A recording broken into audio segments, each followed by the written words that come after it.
Yo, salut à tous et à toutes, c'est Nicolas 78 et aujourd'hui on se retrouve tout de suite pour cette 11e ciné-critique, cette fois-ci sur Star Wars 7, Le Réveil de la Force, et putain je l'attendais. Donc un film sorti le 16 décembre 2015 et réalisé par J.J. Abrams, le réalisateur des récents Star Trek et de plusieurs épisodes de la superbe série de Lost.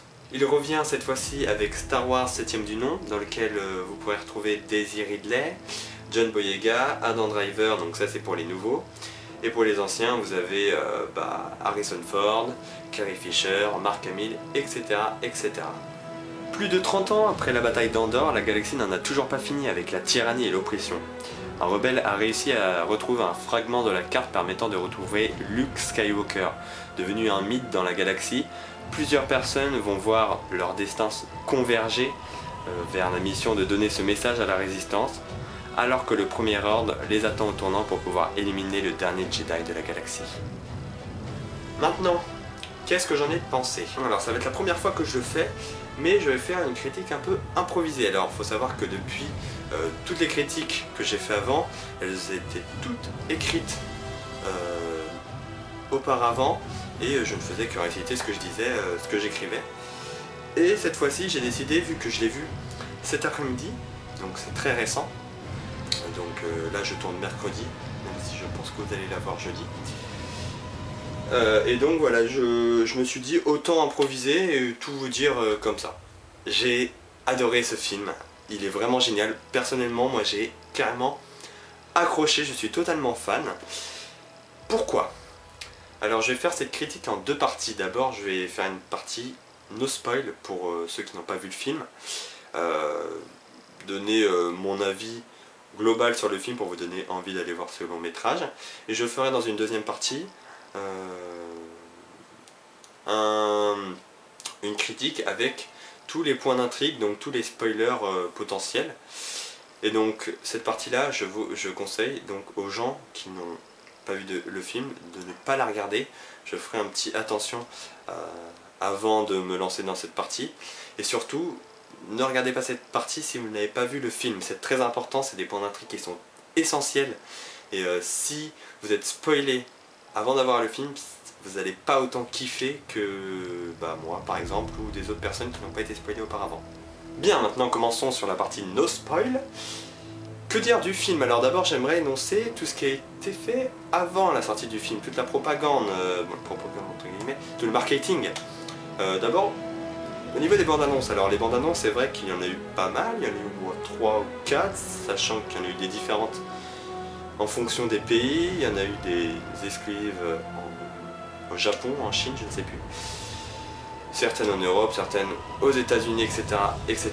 Alors moi je les ai presque toutes vues parce que je voulais voir absolument des images de ce Star Wars numéro 7 pour avoir une idée de ce que ça allait être. Et au final, aucune histoire réelle n'est évoquée dans les bandes annonces. On voit des extraits du film, mais contrairement à une bande annonce classique, on n'a pas vraiment l'histoire du film. Et c'est pour ça que je voulais énoncer auparavant. Donc à ce niveau là, les bandes annonces sont plutôt sympas, ils nous laissent dans le doute, et c'est pas plus mal. Après, pour ceux qui ont peur de se confronter à la chose telle que, en gros, on a vu la bande-annonce, donc on a vu tout le film. Alors là, détrompez-vous complètement, parce que ce n'est absolument pas ça. Alors il faut savoir, je prends le cas de Terminator Genesis. Alors, il y a eu pas mal de bandes-annonces sur Terminator Genesis, et dans les bandes-annonces de ce Terminator, il y a eu beaucoup de scènes, et au final on avait vu presque tout le film. Moi qui allais voir le cinéma juste après, j'avais eu l'impression d'avoir presque vu tous les moments les plus badass, tous les moments les plus sympas et intéressants dans les bandes annonces, et j'avais été déçu à ce niveau-là. Alors que là, mais vous n'avez rien vu. Que dalle! Rentrons dans le vif du sujet en parlant d'abord des personnages. Alors les personnages principaux, nouveaux entre guillemets. Alors on a d'abord Rey, donc c'est la fille jouée par Daisy Ridley, je crois. Alors, c'est une pilleuse de vaisseaux. En fait, en gros, elle récupère des matériaux pour les revendre et se faire un petit peu d'argent. Une personne qui ne vit pas dans le luxe, on va dire. un personnage très bien travaillé je trouve. Et donc elle va se rendre face à plusieurs événements qui vont se suivre. Elle va devenir un personnage clé de l'histoire. Et d'un autre côté on a Finn. Alors à la base il s'appelle même pas Finn, c'est un Stormtrooper qui a trahi un petit peu le nouvel ordre. Alors il faut savoir que les nouveaux Stormtroopers ne sont plus des clones comme avant. Si vous avez vu les premiers Star Wars, vous avez vu l'élevage de clones, etc. Alors là, ce n'est plus pareil parce que ça peut être des filles comme des hommes et c'est pour ça ils ont une façon de penser différente et ils peuvent se rebeller. Et c'est ce que fait Finn. Il décide de sauver la mise au fameux résistant qui détient la carte pour pouvoir trouver Luke. Et c'est comme ça que va commencer le film. D'un autre côté on a les anciens personnages, voilà, que dire de plus à ce niveau-là. On retrouve donc Han Solo et Chewbacca qui sont... ça fait chaud au cœur de les revoir à l'écran, avec aussi Leia et Luke, entre guillemets parce qu'on le voit pas tant que ça. Et puis donc C-3PO, R2-D2. Et puis donc à ce niveau-là, ça fait plaisir, ça fait juste plaisir parce que au final on sait qu'ils ont déjà été très bien travaillés, on les connaît bien. Et voilà, ça fait tellement plaisir de les revoir dans ce 7e volet que bon. Alors si je prends les anciens personnages, je parle forcément des anciens films. Et là il y a eu beaucoup de clins d'œil dans ce 7e volet par rapport au précédent volet 4, 5, 6. Et qui font très plaisir. Alors certains diront qu'il y en a un petit peu trop, mais moi franchement je les ai trouvés super bien placés, bien pensés. Et du coup ça fait que plaisir encore une fois. Alors c'est la mode un peu, surtout cette année, et puis de ressortir des films qui datent un petit peu. Je pense à Jurassic World, Mad Max, plusieurs autres films j'ai complètement oublié. Et donc ils font ça, ils font des petits clins d'œil, Terminator voilà par exemple, qui font des clins d'œil donc. Et voilà, moi je trouve ça vraiment cool. Et bon, voilà, et en même temps, ça fait plaisir aux fans qui attendent ce film énormément, mais en même temps pour ceux qui n'ont pas vu, pour les nouvelles personnes, enfin les plus jeunes, qui n'ont pas vu un seul Star Wars, bien que ça paraît un peu bizarre, et ben en même temps, voilà, ça ravit tout le monde, j'ai envie de dire. Ensuite, l'intrigue est vraiment superbe. Contrairement à ce qu'on pourrait croire, l'histoire est géniale au final. Et les raisons pour lesquelles il y a de l'action, il y a des batailles, etc. Et toutes ces moments d'action, etc. sont justifiés par un point essentiel de l'intrigue. Et du coup c'est plutôt cool. Faut dire ce qui est, oui. Là où le 4, 5, 6 était pas vraiment au rendez-vous et n'était pas capable de faire les choses bien, et là où le 1, 2, 3 en avait peut-être fait un petit peu trop, c'est au niveau des effets spéciaux. Et le 7, il les réussit magnifiquement. Voilà, j'ai rien d'autre à dire, parce que le 4, 5, 6 c'est vrai que bon, au niveau des effets spéciaux, soit il n'y avait pas l'argent, je pense au 4, soit il n'y avait pas la technique, enfin voilà, on n'était pas assez avancé dans l'histoire pour pouvoir reproduire des choses aussi fous. Et là, du coup on y arrive complètement. Et puis dans le 1, 2, 3 c'est vrai qu'on a un petit peu abusé sur tout ce qui est fond vert et images de synthèse, etc. Or là, quand je passe à la planète de sable, donc ce n'est pas Tatooine, on se calme, sur la planète de sable au début du film, et les scènes ont été réalisées dans un vrai désert, et du coup ça rend l'image un peu plus réelle. Alors certes, il y a dans le 3 notamment, il y avait certaines planètes qu'on ne pouvait pas vraiment réaliser en extérieur. Je pense à la planète de lave à la fin du 3, lors du combat entre Anakin et Obi-Wan. Là c'est vrai que tout a été sur fond vert au final, puis c'est normal quoi. Mais là, voilà, il y a eu des choses qui ont été bien travaillées, et puis voilà, il y a Les costumes bah, sont comme d'habitude géniaux, et puis bon, voilà. Un petit point technique maintenant au niveau de la réalisation, donc c'est J.J. Abrams qui devait s'en occuper, et on avait un petit peu peur qu'il soit trop poussé par Disney. On avait peur un petit peu que ça vire au n'importe quoi, enfin pas n'importe quoi, mais ça vire un peu... Enfin ça aille pas dans le bon côté des choses, et au final c'est vrai que c'est génial. Pas mal de plans sont super intéressants, les effets de lumière sont super bien travaillés. Il y a une scène mais tellement magnifique, donc que je révélerai dans la partie spoiler. Pour ceux qui ont vu le film, peut-être qu'ils savent de quelle scène je parle, mais voilà, plusieurs plans sont super bien travaillés, le plan séquence notamment avec le Funko Millennium, le plan séquence sur un X-Wing lors d'une bataille, plusieurs plans du personnage de Kylo Ren, le grand méchant de l'histoire, plusieurs plans vraiment pas mal qui le rendent un petit peu plus agressif, etc. C'est vrai que ça c'était pas mal travaillé, et puis bon, c'est un super travail au niveau de la réa, et surtout les couleurs et les images, les effets de lumière, les effets d'ombre, etc. sont super bien travaillés. Et je sais pas si on avait ça dans les Star Wars précédents. C'est vrai que bon, il n'y avait pas forcément une mise en scène particulière, enfin une idée de réalisation particulière, etc. Et là c'est vrai que dans le Star Wars 7 c'est plutôt pas mal. J'aimerais revenir au personnage parce que j'ai parlé que des good guys auparavant, il me volait les anciens, mais cette fois j'aimerais parler un petit peu des bad guys. Qu'en est-il des méchants? Alors on a Kylo Ren pour le site, le méchant de l'histoire qui... voilà. Alors bon, c'est vrai que le personnage est plutôt bien travaillé, on connaît bien, on sait d'où il vient, on sait qui c'est, pas mal de révélations à ce niveau-là. On sait, on connaît un petit peu de son passé, on sait ce qu'il a vécu. Et puis du coup on en apprend un petit peu sur sa personnalité. Alors c'est vrai que sa personnalité est un petit peu décevante, j'ai l'impression. Contrairement à Dark Vador qui était vraiment très agressif, très méchant, vraiment méchant, qui était... Au début du film on a alors, c'est pas spoiler, mais au début du film on a une scène où il y a Kylo Ren qui est en train de discuter.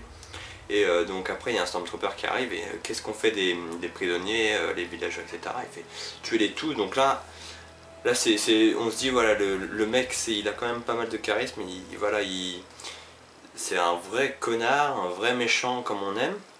Donc là je me suis dit ça part sur une bonne voie. Et puis après il y a une scène qui m'a un peu... je sais pas si ça m'a déçu, mais ça m'a étonné surtout. Une scène où en fait un Stormtrooper leur annonce leur défaite lors d'une bataille ou je ne sais plus trop quoi. Alors oui, comme quoi il n'avait pas réussi à trouver la personne qu'il cherchait, etc. Et du coup, Kylo Ren, lors d'une scène, va prendre son sabre laser et il va détruire tout ce qu'il a devant lui avec son sabre laser, comme un putain de gamin quand on se dit mais qu'est-ce que tu fais là? Enfin, ça rend le personnage un peu ridicule, ça le rend faible. On a l'impression que voilà, c'est un espèce de petit pleurnichard qui est pas content quand il obtient pas ce qu'il veut, et ça ridiculise un petit peu le personnage, c'est bête. Ça fait descendre le charisme du personnage, c'est un petit peu dommage, mais après il reste vraiment très très sympa et j'attends vraiment de voir par la suite ce qu'il propose dans le prochain opus, que j'attends vraiment beaucoup pour le coup. Voilà ce qu'il va proposer, essayer de le travailler un petit peu plus encore, voilà. Pour le personnage, ça ira. Alors j'aimerais revenir sur la 3D. Alors est-ce que la 3D vaut le coup pour Star Wars?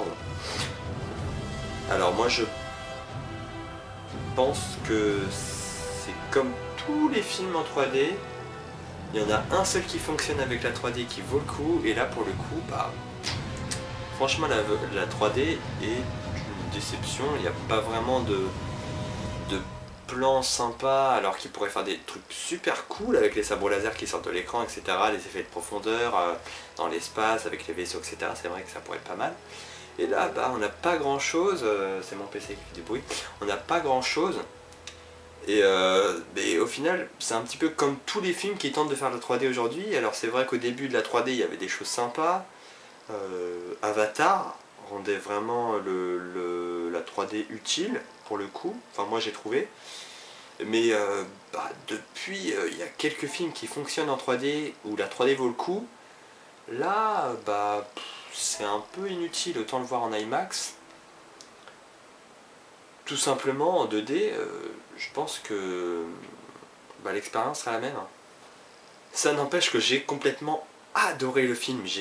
L'intrigue est mais tellement magnifique, tellement géniale que j'ai kiffé sa race. Voilà, j'ai kiffé de ouf. Ça m'a remémoré tellement de bons souvenirs que j'avais quand j'étais plus jeune. Bah, voilà, j'ai vraiment beaucoup aimé ce film. Voilà, pour la partie non spoiler bien sûr. Au final, c'est un 9 sur 10, oui. Le premier 9 depuis que je fais des critiques. Et je le trouve plutôt mérité. Alors ça va peut-être pas être mon Star Wars préféré parce que le 3 je l'ai vraiment kiffé de ouf. Et je pense que ça va rester mon Star Wars préféré. Après je mets 9 sur le coup. Il faut que je prenne du recul. Ça se trouve après je mettrai une note un petit peu plus basse. Je vais le revoir ce week-end.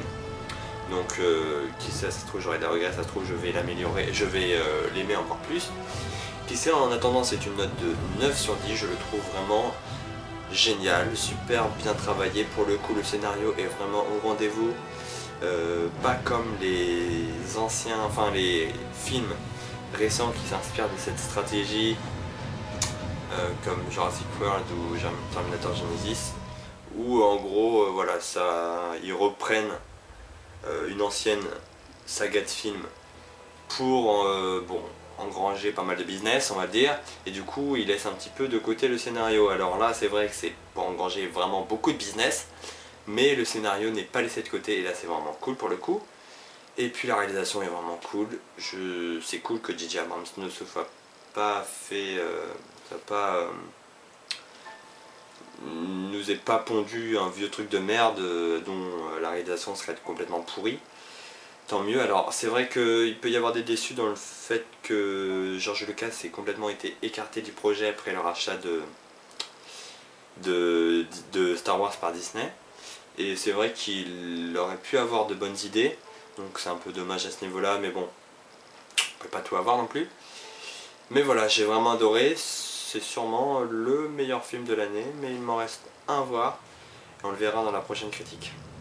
Alors, on ne part pas puisqu'il y a une petite anecdote. Alors, c'est une anecdote plutôt rigolote, plutôt rigolote, oui, quand même. Alors, le très à la mode comédien Kev Adams avait passé le casting de Star Wars 7 et de Terminator Genesis. Il l'a-t-il révélé lors d'une interview. Et il a été recalé. Alors il a précisé qu'il aimait bien le défi. Mais bon, quand t'arrives pas à faire de bonnes comédies alors que t'es comédien, essaye pas de faire des films comme ça. T'es un peu lourd. Peut-être une prochaine fois. Bref, merci d'avoir visionné cette vidéo. Alors, on ne part pas, surtout pas, parce que juste après, il y a la partie spoiler, alors qui ne va pas durer très longtemps, elle durera 2-3 minutes maximum, je l'espère, pour pouvoir évoquer 2-3 points d'intrigue vraiment importants. Donc seulement pour ceux qui ont vu, qui ont vu le film, oui. Pour ceux qui n'ont pas vu le film, foncez le voir et revenez voir la critique après pour pouvoir découvrir cette petite partie. On se revoit la semaine prochaine pour une nouvelle ciné critique et en même temps on se verra pour un top 5 de mes films préférés de 2015. Voilà, je voulais le faire, ça me fait plaisir et donc on se revoit la semaine prochaine pour tout ça. Sinon, pour ceux que je ne revois plus, pour ceux qui s'en vont en vacances, je ne sais quoi, joyeux Noël et voilà. Bonnes vacances surtout aussi, parce que les vacances sont dans 2 jours pour ceux qui sont à l'école, collège, lycée, tout ça. Et donc voilà, au revoir et à bientôt. Cette fois-ci nous sommes dans la partie spoiler, alors fuyez pauvre fou si vous n'avez pas vu le film. Et pour les autres, c'est parti. Alors j'aimerais donner donc mon avis sur 2-3 points clés de l'intrigue, de l'histoire. Et 2-3 scènes en particulier où je spoilerai comme un bâtard. Alors c'est parti. Alors commençons cette partie spoiler avec une scène qui m'a vraiment beaucoup marqué. C'est... alors, vous êtes tous partis hein. Je veux plus voir personne là, ça y est, normalement c'est fini là, vous êtes partis. Parce que là je vais révéler une scène qui... le plus gros spoiler du film. Vous êtes partis? J'espère. La mort. Vous êtes partis hein. La mort de Han Solo.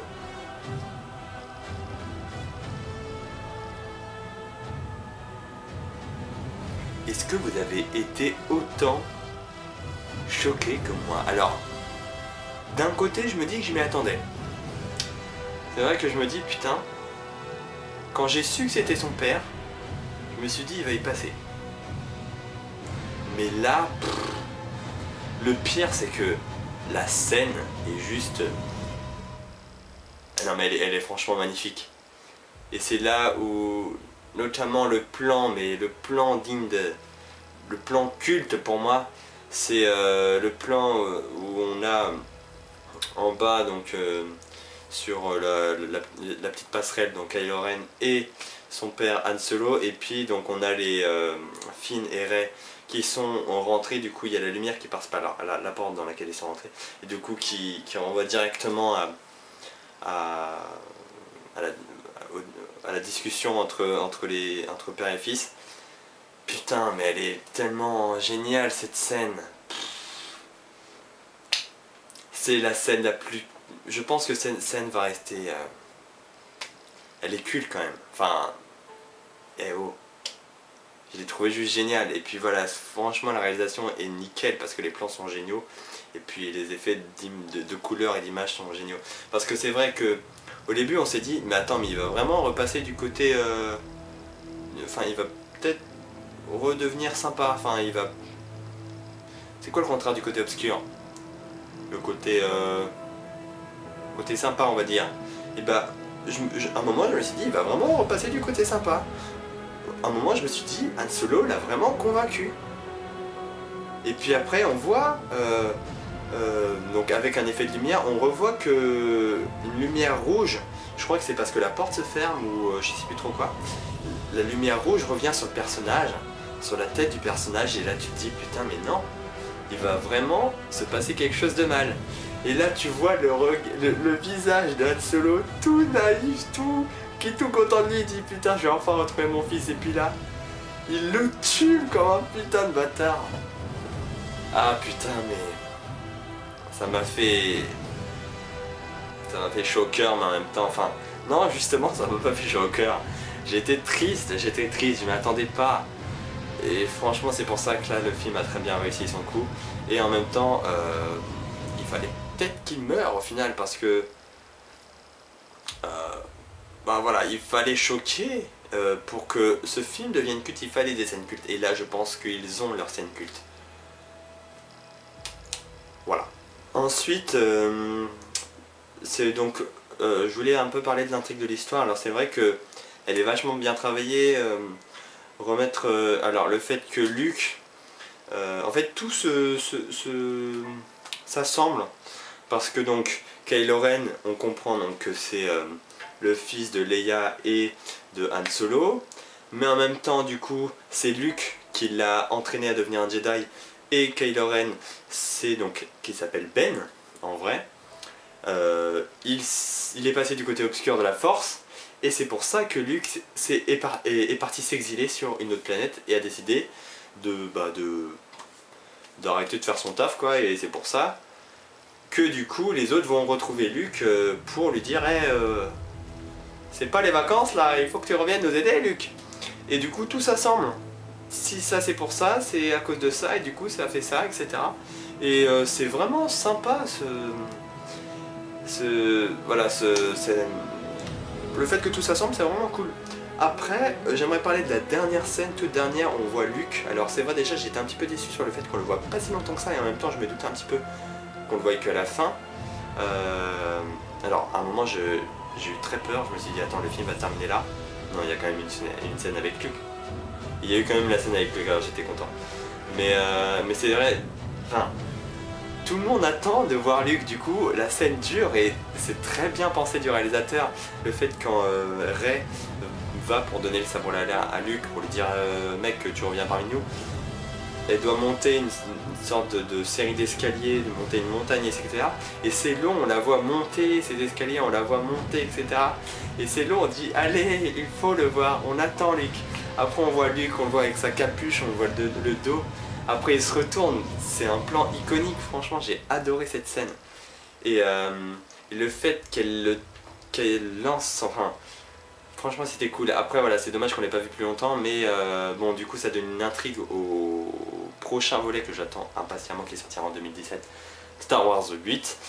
Et là on va vraiment beaucoup plus voir Luke, qui sera vraiment un personnage clé d'histoire. Voilà, ça c'est vraiment cool. Et du coup je pose une petite question et vous allez me dire ce que vous en pensez. Est-ce que Rey serait la fille de Luke? Après tout, parce que revoyez les choses dans l'ordre. Rey, lorsqu'elle est enfermée, lorsqu'elle a été chopée par elle a été chopée par le Premier Ordre dans la planète là, sur laquelle il y avait il y avait l'espèce de petit bar là. Je sais plus comment il s'appelle. À un moment il y a eu une espèce de petite bataille. Et puis c'est même sur cette planète où on voit le début de la résistance qui arrive pour les aider. Mais Rey se fait enlever et du coup se fait attacher et puis pardon, se fait torturer à moitié par Kylo Ren pour qu'elle avoue ce qu'il y a pour la carte, pour savoir où est Luke. Elle arrive avec la force donc